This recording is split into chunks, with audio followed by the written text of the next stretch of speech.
Interesting to see this story on the cover of the New York Times, nonetheless, but you say there are some major omissions from this story. Absolutely, Dave. The New York Times basically was parroting the Obama camp line. These guys just happened to bump into each other every once in a while. They had sporadic contact.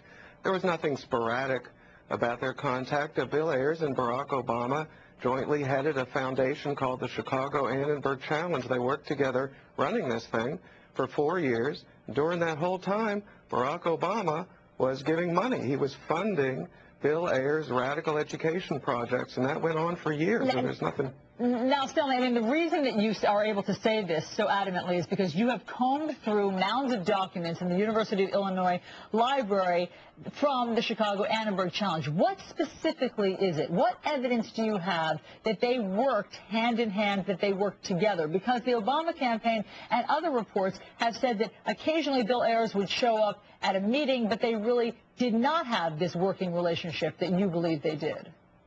Well, I mean, there are two questions, Allison. One is just how often are they in the same room together? The Obama camp said they were in the same room together at a board meeting 6 times.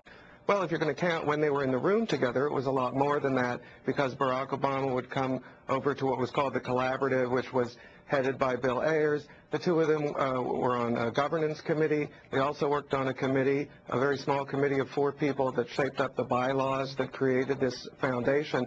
But the deeper issue is the fact that Obama was funneling money to fund Ayers' projects. One of the reasons that they weren't at all the board meetings after the first year is because they got worried about the ethics of what was happening. Bill Ayers was sitting on the board, and the board was funding his own projects. So Ayers stopped going to the board meetings, but Obama kept the money flowing to Ayers' projects and to the projects of Ayers' friends. And Stanley, what